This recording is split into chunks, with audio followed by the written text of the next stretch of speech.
Perkenalkan, nama saya Natalia Irchani, NIM 22110081, kelas B, Prodi Sistem Informasi Strata 1.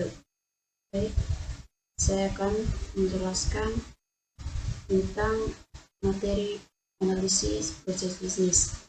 Pertama-tama kita buka aplikasi PowerPoint.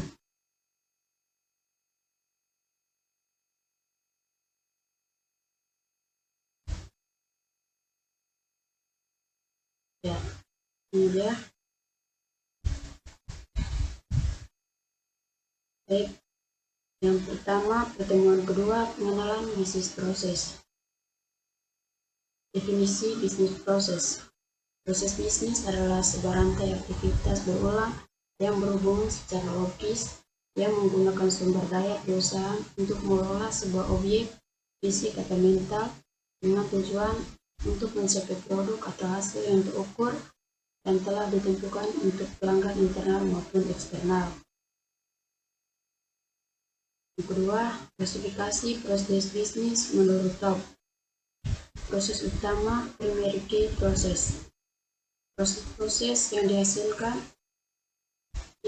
nilai mulai dari penerimaan material dari supplier sampai aktivitas pelanggan. Yang kedua, proses pendukung, support proses.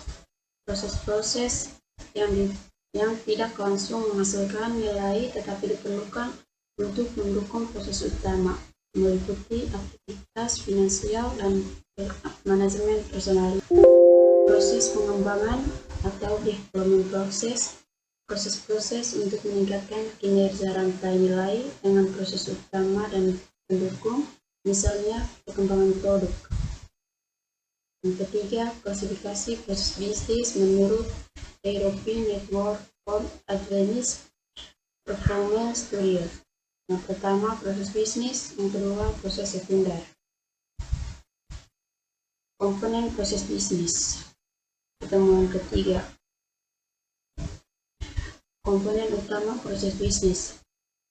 Tujuan yang jelas, adanya masukan, adanya keluaran, menggunakan resource, mempunyai sejumlah kegiatan yang dalam beberapa tahap dapat mempengaruhi lebih dari satu unit dan organisasi dan dapat menciptakan nilai atau flow bagi konsumen.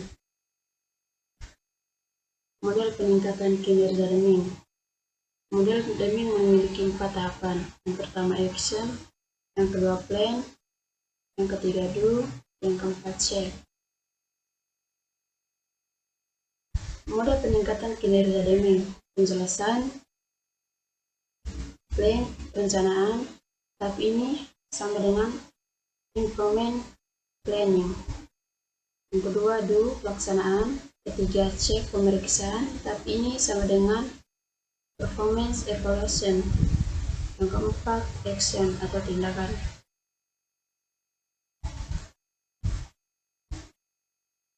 Apa deh untuk meningkatkan kinerja organisasi? Pertemuan 4. Pengukuran kinerja. Pengukuran kinerja didefinisikan sebagai proses untuk menguantifikasi efisien dan efektif dari suatu tindakan yang telah dilakukan. Tujuan pengukuran kinerja mengidentifikasi proses atau area yang perlu ditingkatkan, memberikan gambaran perkembangan dari waktu ke waktu yang disebut tren kinerja, membandingkan tingkat kinerja suatu perusahaan dengan perusahaan lain, menilai apakah proyek peningkatan yang dimulai atau telah selesai memang benar-benar atau akan membawa hasil, mengevaluasi alat peningkatan yang harus digunakan di masa depan. Baik, itu saja ringkasan atau materi yang saya paparkan. Terima kasih.